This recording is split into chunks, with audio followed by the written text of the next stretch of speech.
इस वक्त की अहम खबर आपको नाज़रीन बता दें, कोरोना वायरस के हवाले से जुड़ी हुई ये बड़ी खबर है। मुल्क भर में कोरोना से 590 अमवात हो चुकी है। मुतासरीन की तादाद बढ़कर 18,000 से जायद हो चुकी है। 3,251 अफराद सेहतयाब भी हुए हैं। कोरोना वायरस के हवाले से आपको अहम खबर बता रहे हैं। मुल्क भर की बात करें तो मुल्क भर में कोरोना से अब तक 590 अमवात हो चुकी है। वहीं मुतासरीन की तादाद बढ़कर अब 18,000 से जायद हो चुकी है। 3,251 अफराद सेहतयाब भी हो चुके हैं।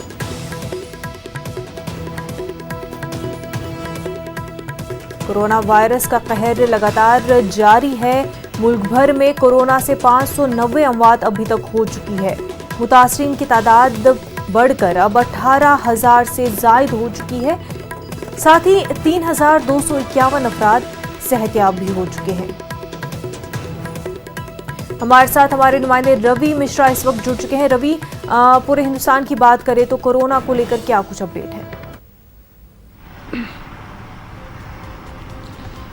बिल्कुल मुनव्जा, बता देना चाहूँगा आपको कि देश भर में अभी बात करें तो 18,000 से ज़्यादा लोग हैं जो अभी तक संक्रमित हैं और आगे भी जगह जगह से खबरें आ रही हैं देश के अलग अलग राज्यों से, अलग अलग कोनों से कि मामले बढ़ते दिखाई दे रहे हैं। मगर एक अच्छी बात यह है कि इसमें काफ़ी गिरावट भी आई है और कई जगह ऐसे सुधार के केसेस देखने को मिले हैं, काफ़ी सुधार भी देखने को मिला है। राजधानी दिल्ली की बात करें तो 2,000 से ज़्यादा मामले अब तक राजधानी दिल्ली में हैं और जगह जगह हॉटस्पॉट बनाए गए हैं और चप्पे चप्पे पे सुरक्षा, शासन प्रशासन, पुलिस की व्यवस्था है और लॉकडाउन को पूरी तरीके से व्यवस्था को संभालने के लिए यहाँ पर लोग जुटे हुए हैं। पीपीई किट के माध्यम से पत्रकार भी लगातार फील्ड पे जुड़े हुए हैं और सतर्क हैं, सचेत है, अपने आप को दूरी बनाकर काम किया जा रहा है। मगर बात करें इस लाइलाज बीमारी की, कोरोना के कहर की, तो अब तक इस लाइलाज बीमारी का कोई इलाज नहीं मिला है। इसको अब तक रोकने के लिए अब तक एक ही माध्यम है कि आप घर में लॉकडाउन रहें, अपने आप को सुरक्षित रहें, सेफ रहें और हर प्रिकॉशन का, सेफ्टी का इस्तेमाल किया जाए। जी मुनव्जा। रवि, वहीं खबरें महाराष्ट्र से ये भी आ रही है कि कुछ जर्नलिस्ट भी जो है कोरोना पॉजिटिव पाए गए हैं। बिल्कुल मुनव्जा, बता दूंगा आपको कि महाराष्ट्र में पत्रकारों के देखा गया है कि पत्रकारों में 50 ऐसे लोग हैं, पत्रकार हैं जो कि अलग अलग निजी चैनल्स के पत्रकार हैं, वरिष्ठ पत्रकार हैं, उनमें संक्रमण की बात पॉजिटिव मिली है और कहीं ना कहीं एक बड़ी चिंता का सबक है क्योंकि पत्रकार समाज की जाति, वर्ग, व्यक्ति विशेष का बखूबी ख्याल रखता है। वो हर वक्त तैनात रहता है और वो काम कर रहा है। इस काम के दौरान उसको भी सेफ्टी रखनी चाहिए और जिस तरीके से खबरें आ रही हैं पत्रकारिता जगत के लिए भी ये दुखद खबर है कि पत्रकारों में अगर संक्रमण फैलता है तो आगे इसको परहेज करना मुश्किल हो जाएगा। इस पर लगाम लगानी बहुत ज़रूरी है मुनव्जा, इसलिए पत्रकारों को भी ध्यान रखना होगा और एक गाइडलाइंस देनी चाहिए। सभी पत्रकार सतर्क रहें, सचेत रहें और सेफ्टी से अपना काम करें। जी मुनव्जा। रवि, जहां पर अब कुछ कुछ जगहों पर जो कि ग्रीन जोन एरियाज है वहां पर छूट दी जा रही है लॉकडाउन में, तो क्या जिस तरह से केसेस बढ़ रहे हैं तो और भी ज़्यादा उन जगहों पर भी खतरा बढ़ना अब रिस्क एक लग रहा है? बिल्कुल, देखिए लोग इंतज़ार कर रहे हैं कि लॉकडाउन कब ख़त्म होगा, मगर सवाल ये है कि लोगों को इंतज़ार करना चाहिए कि कोरोना कब ख़त्म होगा। इस कहर को ख़त्म करने के लिए सबसे ज़रूरी है कि हम सब लोग मिलकर परहेज़ करें, लॉकडाउन ख़त्म होने का इंतज़ार ना करें और अगर लॉकडाउन को धीरे धीरे से खोला जाता है तो उस वक्त आपको नियंत्रण रखना चाहिए किस हिसाब से आप बाहर निकले। एक व्यक्ति को ही बाहर निकलना चाहिए, जो ज़रूरी सामान है उसको खरीद कर वापस घर पर लौट जाना चाहिए। ऐसा नहीं है कि लॉकडाउन खुलेगा तो हम सब बाहर सड़कों पर निकल जाएंगे, एक हुजूम निकल जाएगा। इसका ख्याल रखना बहुत ज़रूरी है और शासन प्रशासन, राज्य सरकार, केंद्र सरकार सब इसमें लगे हुए हैं कि किसी भी प्रकार की भीड़ ना हो, अनहोनी ना हो और एकजुट होकर लोग एकत्रित ना हो। साफ तौर पे सोशल डिस्टेंस मेंटेन किया जाए, दूरी बनाई जाए और हर ज़रूरी सामान जो कि अब लोग घर में लॉकडाउन है तो ज़रूरी सामान की आवश्यकता पड़ती है, इन सामानों को आप ढंग से, तरीके से एक एक कर और जो सरकार सुविधाएं उपलब्ध करवा रही है उसके माध्यम से आप ले सकते हैं, मगर भीड़ एकत्रित नहीं करनी चाहिए। जी मुनव्जा। रवि, अभी तक कोई इसका इलाज नहीं है कोरोना वायरस का, लेकिन जो लोग अभी तक रिकवर किए हैं, डॉक्टरों का क्या कहना है कि कौन सा ट्रीटमेंट जो है कारगर साबित हुआ है?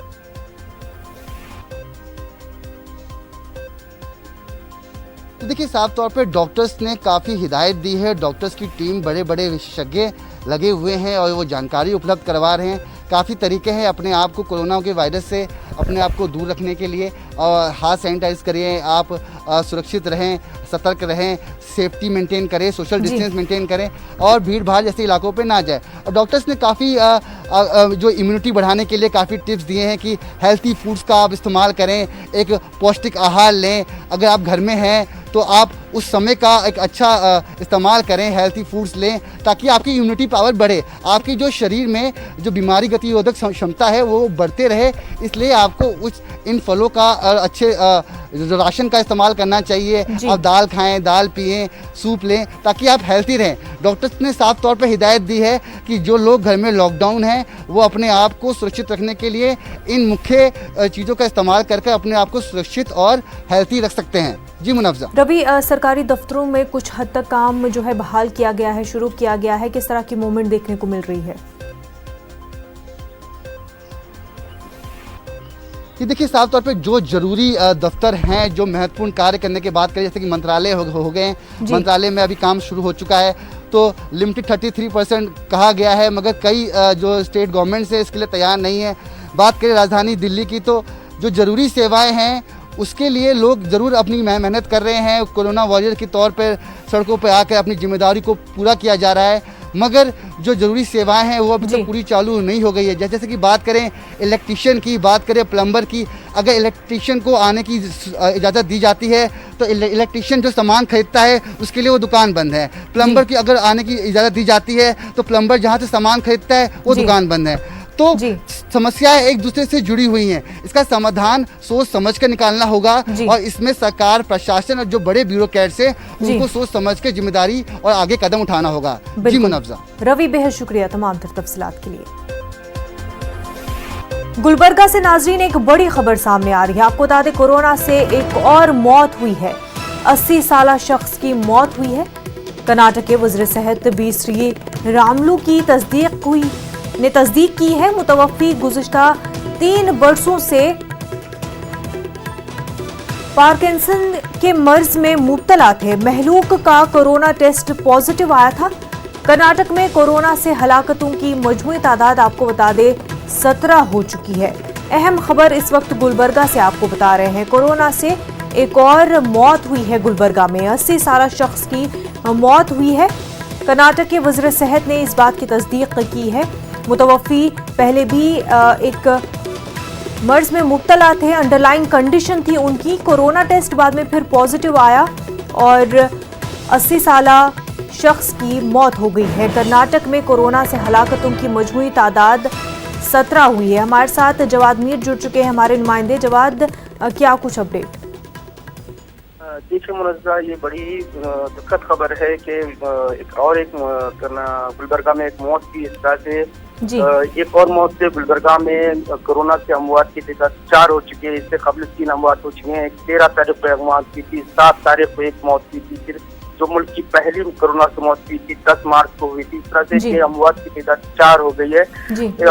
असल में जो भी इस तरह की अमवात 4 अमवात हुई हैं, इनकी इम्यूनिटी सिस्टम पर भी सवाल उठाए गए थे, क्योंकि ये जो पहले से ही सेहत के मसाइल से 2-4 थे, किसी को पहले से ही तबीयत नासाज थी, जो पहले से कोई हाइपरटेंशन का शिकार था, पहले से कोई शुगर का शिकार था, पहले से कोई हाई बीपी का शिकार था, इस तरह के ये अमवात भी हैं।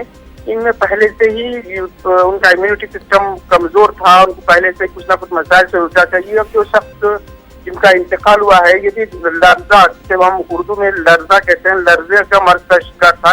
80 साल का था। 80 साल में तो ये एक रिलेटेड प्रॉब्लम भी होते हैं। तो यही कहना है कि जिला इंतजामिया कभी यही मौकूफ है कि ये पहले से ही मसाइल से दुचार थे और इम्यूनिटी सिस्टम कमजोर होने की वजह से कोरोना पॉजिटिव भी के शिकार हुए थे, जिसकी वजह से इनका इंतकाल हुआ है। अब इस तरह से कर्नाटक के अमवात की तादाद 17 हो चुकी है। अब ये तादाद अमवात की तादाद को इन्फेक्शन की तादाद को काबू पाने के लिए जिला इंतजामिया भरपूर कोशिश कर रहा है। गुलबर्गा के ईएसआई हॉस्पिटल के अलावा Gulbarga institute of medical sciences में भी इस तरह की निगरानी की जा रही है कि किसी तरह से जो है ये कोरोना इन्फेक्शन पर काबू पाया जा सके। टेस्ट यहीं हो रहे हैं, Gulbarga institute of medical sciences में भी हो रही हैं। जिम्स, जिसे हम शॉर्ट फॉर्म में जिम्स कहते हैं, जिम्स में आइसोलेटेड वार्ड भी बनाए गए हैं, जिसमें जो है और क्वारंटीन वार्ड भी बनाए गए हैं शहर में। कुछ हॉस्टल तो क्वारंटीन वार्ड भी बनाए गए, यानी कि जो मुतासरा अपराध हैं, जो जिनका शक भी हो सकता है, उनको सरकारी तौर पर क्वारंटीन रखने की कोशिश भी की जा रही है। इसका मुतवफ़ी, अब जो मुतवफ़ी है, ये अब ये जानने की कोशिश की जा रही है कि मुतवफ़ी के ट्रेस में कौन कौन आए थे, मुतवफ़ी के कॉन्टेक्ट में कौन कौन आए थे, उनकी निशानदेही करने की कोशिश की जाएगी। उनको होम क्वारंटाइन या फिर सरकारी क्वारंटाइन में रखने की कोशिश की जाएगी। जो फर्स्ट कॉन्टैक्ट है, जो मुतवफ़ी के 80 साल मुतवफ़ी के जो फर्स्ट कॉन्टैक्ट है, उनको उनकी कोशिश की जाएगी, उन्हें आइसोलेटेड किया जाएगी। फर्स्ट जो कॉन्टैक्ट होते हैं उनके मुतासिर होने के केसेस ज्यादा आते हैं, क्योंकि जो P205 का जो 13 अप्रैल को इंतकाल हुआ था, उनके फर्स्ट कॉन्टैक्ट में कई अपराध है। कम से कम जो है 5 से 6 अपराध उनके कॉन्टैक्ट में आए थे, जिसके बाद उन तमाम का 5 से अपराध का जो है कोरोना पॉजिटिव आया है। तब अब जिला एडमिनिस्ट्रेशन की कोशिश होगी कि मुतवफ़ी के फर्स्ट कॉन्टैक्ट में जो भी अपराध आए थे उनको किसी तरह से आइसोलेटेड किया जाए, उनके पर निगरानी की जाए। फिर सेकंड कॉन्टैक्ट की ट्रेस करना भी एक बड़ा चैलेंज होता है। ये एडमिनिस्ट्रेशन का सबसे बड़ा चैलेंज ये होता है कि फर्स्ट कॉन्टैक्ट की तो निशानदेही हो जाती है, मतलब सेकंड कॉन्टैक्ट की निशानदेही करना मुश्किल होता है। तो जिला इंतजामिया के सामने बड़ी मुश्किल ये है कि अब ये सेकंड कॉन्टैक्ट जो आए हैं उन्हें होम क्वारंटाइन किया जाए या फिर उन्हें सरकारी तौर पर लाकर क्वारंटाइन किया जाए। ये सबसे बड़ा चैलेंज है। तो इसको निपटने के लिए जिला इंतजामिया अपनी तरफ से पूरी कोशिश। कर्नाटक में जवाब ओवरऑल कितने पॉजिटिव केसेस है? कर्नाटक में देखिए, अब टोटल 17 अमवात हैं। कल कोई मौत नहीं हुई थी, अलबत्ता सैटरडे को 2 अमवात हुई थी। इस तरह से ये फिगर अब 17 तक पहुंच चुका है। तो जिससे बेंगलुरु में सबसे ज्यादा अमवात रिकॉर्ड की गई है। गुलबर्गा पर समझता हूँ ताजा फिगर आने के बाद तीसरे नंबर पर या तीसरे नंबर पर शायद गुलबर्गा आएगा। पहले तो 3 अमवात के बाद 13 तारीख को जो 3 अमवात थी, उसके बाद कर्नाटक अमवात में सरफरिश था, मगर बीच में बेंगलुरु में कुछ अमवात होने के बाद कर्नाटक गुलबर्गा में थोड़ा सा नीचे आ गया था। मगर अब ये 34 मौत होने के बाद ओवरऑल कर्नाटक में 17 अमवात है, तो गुलबर्गे में 34 मौत थी। तो रियासती सतह पर गुलबर्गा तीसरे मुकाम पर होगा। जवाद, बेहद शुक्रिया आपका तमाम तफसीलात के लिए। नाज़रीन, एक छोटा सा ब्रेक लेंगे, जल्द होंगे हाजिर।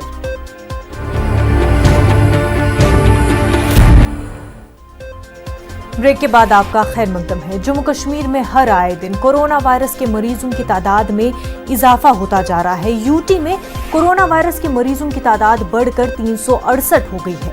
खित्ते कश्मीर ज्यादा मुतासिर हुआ है। कश्मीर में अब तक 313 मामले सामने आए हैं, जबकि जम्मू में 55 अफराद में कोरोना वायरस पाया गया है। एक तरफ जहां मस्बत केसों की तादाद में इजाफा होता जा रहा है, वहीं दूसरी जानिब मेडिकल स्टाफ भी दिन रात मेहनत करके मरीजों को सेहतयाब कर रहे हैं। हर आए दिन अस्पतालों में मरीज भी ठीक होकर डिस्चार्ज हो रहे हैं। कल भी 15 से ज्यादा अफराद सेहतयाब होकर अस्पतालों से डिस्चार्ज हुए हैं। हमारे साथ हमारे नुमाइंदे सनम तसद्दुक इस वक्त जुड़ चुके हैं। सनम, आपसे जानना चाहेंगे कश्मीर में इस वक्त क्या कुछ सूरत हाल है? पिछले 24 घंटों में कितने पॉजिटिव केसेस सामने आए हैं? जी मुनज़्ज़ा, जैसे आप खुद अभी कह रहे थे कि जो यहाँ पे हर दिन गुजरने के साथ नए केसेस सामने आ रहे हैं, और कल भी कुछ खास नहीं रहा। कल भी जो केसेस का आने का सिलसिला है वो जारी रहा। और हालांकि अच्छी बात ये रही कि जो हॉस्पिटलों में क्वारंटीन में जो लोग हैं वो सेहतयाब हो रहे हैं और घर वापस जा रहे हैं। और वहीं दूसरी खुशहाल बात ये भी है कि कहीं जो अभी टेस्ट हो रहे हैं, जो नई अब रैपिड एंटीजन जो किट है वो आने के बाद जो रैपिड टेस्ट भी हो रहे हैं, उसमें भी जो नए टेस्ट लिए जा रहे हैं वो भी नेगेटिव आ रहे हैं। चाहे वो हम बांडीपुरा की बात करें, बड़गाम की बात करें या बाकी अजला में जो भी टेस्ट हो रहे हैं और वहाँ पे वो नेगेटिव आ रहे हैं, वो भी खुशहाल बात है। लेकिन वही दूसरी ओर जो यहाँ पे लगातार जो 10 का आंकड़ा है वो अभी नीचे नहीं जा रहा है, 10 के ऊपर ही जो केसेस आ रहे हैं।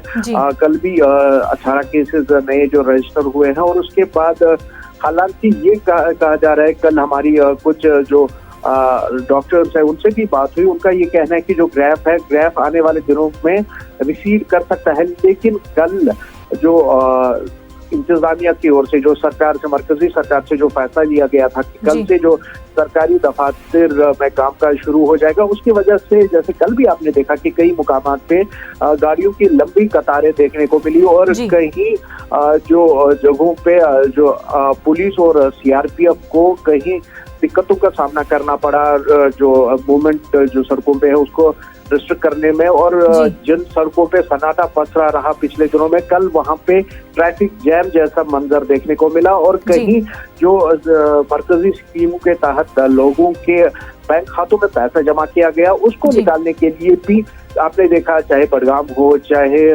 बाकी अनंतनाग हो या बाकी अजला है, वहां पे लंबी कतारें देखी गई बैंकों के बाहर, और वहां पे सोशल डिस्टेंस का ख्याल बिल्कुल भी नहीं रखा गया, जिसकी वजह से जो यहाँ पे माहिरीन है या फिर जो इंतजामिया है वो काफी परेशान है। उनका ये कहना है कि अगर इस तरह के सिचुएशन रही सड़कों पे या ऐसे लोग बाहर आते रहे तो फिर जो हमें अभी लग रहा था कि ये ग्राफ कम होगा, तो इसमें और मजीद इजाफा होगा, क्योंकि बिल्कुल सनम, काफी इजाफा होते हुए दिखाई दे रहा है।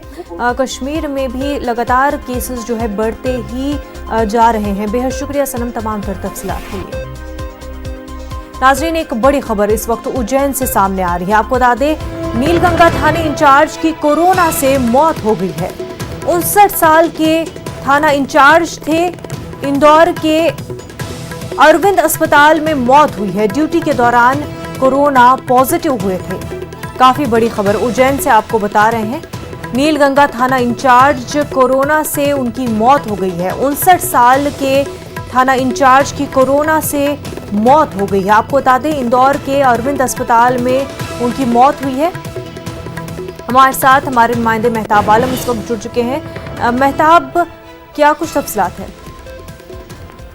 मुनज़्ज़ा बता दें कि मध्य प्रदेश के लिए अभी 2 रोज में जिस तरह से 2 पुलिस एहलकारों की मौत हुई है, तो महकमा पुलिस के लिए एक के गम को अभी भूल भी नहीं पाई थी कि दूसरा गम जो है सर पर आ गया है। और इससे जो है महकमा सेहत और जो पुलिस वालों की जो चैलेंजेस है वो बढ़ते ही जा रहे हैं। कि अभी जो मौत हुई है सुबह जो है 6:45 बजे के करीब जो है उज्जैन नीलगंगा थाना पर जो इंचार्ज यशवंत पाल की मौत हुई। 59 साल के थे और 12 रोज पहले जो है उनको कोरोना पॉजिटिव पाया गया था। ड्यूटी के दौरान उनको इंदौर के अरविंद हॉस्पिटल में एडमिट भी किया गया था।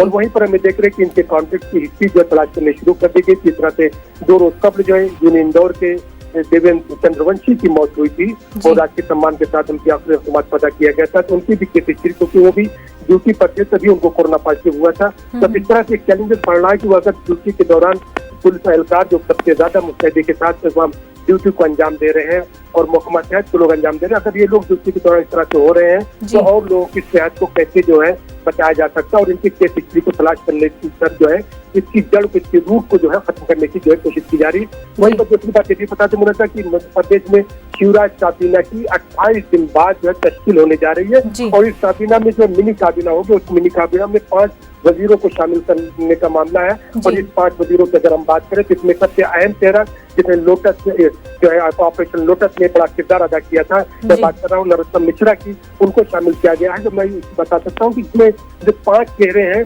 इसमें जो है इलाकाई मध्य प्रदेश की और जो जात बिरादरी की जो सियासत है उसको भी पूरे साधने की कोशिश की गई। 2 चेहरे जनरल कैटेगरी के हैं, एक चेहरा जो आदिवासी है, एक चेहरा एससी और एक चेहरा एसटी से जैसे शामिल किया गया। लेकिन दिलचस्प बात यह है कि मध्य प्रदेश की जो है जो स्थापित वजीर दाखिला थे भूपेंद्र सिंह एक बड़ा चेहरा, और फिर जो है हिंद इख्तलाफ के लीडर गोपाल भार्गव को नहीं शामिल किया जा रहा है, क्योंकि गोपाल भार्गव जो इस लीडर ऑफ अपोजिशन को अगर नहीं शामिल किया जा रहा है तो सवाल यह है कि इस बार की राजनीति क्या क्या गुल खिला रही है, उस पर नजर रखने की जरूरत है।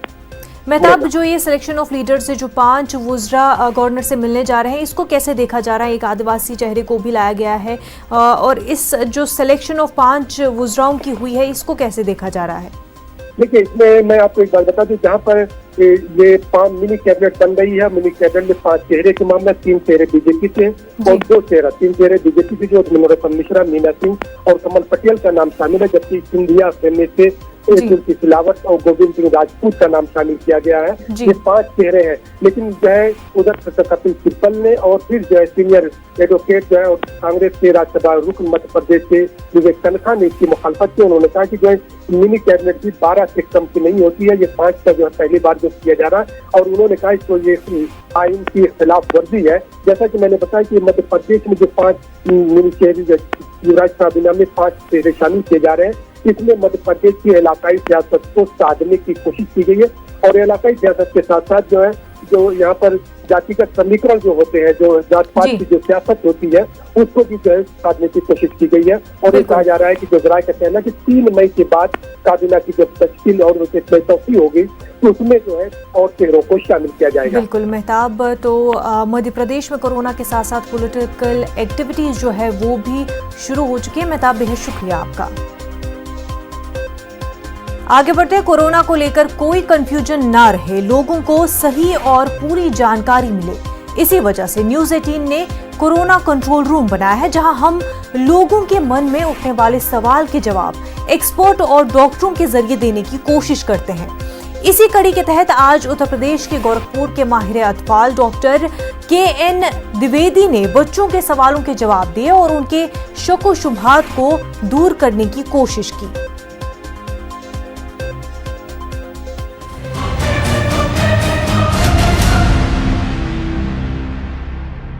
नमस्कार, मेरा नाम भावना है। मैं 14 वर्ष की हूँ और मैं दिल्ली में रहती हूँ। मेरा आपसे यह प्रश्न है कि हम बच्चे कोरोना वायरस से किस प्रकार बच सकते हैं। हाय डॉक्टर, मेरा नाम सलोनी सिंह है। मैं गोपालगंज की रहने वाली हूँ। मेरा आपसे यह सवाल है कि कोरोना वायरस से बच्चे किस प्रकार बच सकते हैं। डॉक्टर, मैं स्वरूप वर्मा वाराणसी से। हम बच्चों को दिन में कितनी बार हैंड वॉश करना चाहिए। मैं अनुष्का यादव। मेरा सवाल है कि कोरोना वायरस से बच्चे किस प्रकार बच सकते हैं। मैं मानसी देव, उम्र 8 साल, आगरा से बोल रही हूँ। मैं डॉक्टर साहब से ये पूछना चाहती हूँ कि बच्चे किस प्रकार कोरोना वायरस से बच सकते हैं। मेरा नाम ईशु है, मैं दिल्ली से बोल रहा हूँ। कोरोना वायरस से बच्चे किस प्रकार बच सकते हैं। कोरोना वायरस से बचने का तरीका बहुत ही सिंपल है, कोई रॉकेट साइंस नहीं है, बहुत ही सिंपल साइंस है इसके पीछे। कोरोना वायरस से बचने के लिए अभी आपको होम स्टे करना है, घर से बाहर नहीं जाना है। दूसरा, संक्रमित व्यक्तियों के संपर्क में नहीं आना है, यानी कि किसी भी छींकते खांसते व्यक्ति या जो बीमार लग रहा है उसके पास नहीं जाना है, होम स्टे करना है। And fourth is very important, hand washing. Hand washing बहुत इंपॉर्टेंट है। अपने हाथ को बार बार धुल सकते हैं आप, तो 6 स्टेप होती हैं हाथ धुलने की, जैसे आपको बता चुका हूँ मैं। उससे हैंड वॉशिंग बहुत ज़रूरी है। खाना खाने से पहले हैंड वॉशिंग ज़रूरी है। खेलने के पहले, खेलने के बाद हैंड वॉशिंग ज़रूरी है। टॉयलेट से आने के बाद हाथ धुलना बहुत ज़रूरी है। अपने खिलौनों को साफ रखना बहुत ज़रूरी है। अपने टॉवल्स को धुलते रहना बहुत ज़रूरी है। छींकते खांसते या संक्रमित लोगों से दूर रहना ज़रूरी है। बिना धुले हुए अपने चेहरे को या अपने नाक को या अपने आँख को बिल्कुल नहीं छूना है। छींकते समय अगर मान लीजिए गलती से छींक या खांसी आ रही है तो उस समय आपको रुमाल या टिश्यू पेपर का इस्तेमाल करना आवश्यक है। हाथ धुलना बहुत ज़रूरी है और संक्रमित लोगों से दूर रहना ज़रूरी है। घर से बाहर निकलना मना है। तो ये सारी सावधानियां अगर बरतेंगे तो कोरोना वायरस से आसानी से आप बच सकते हैं।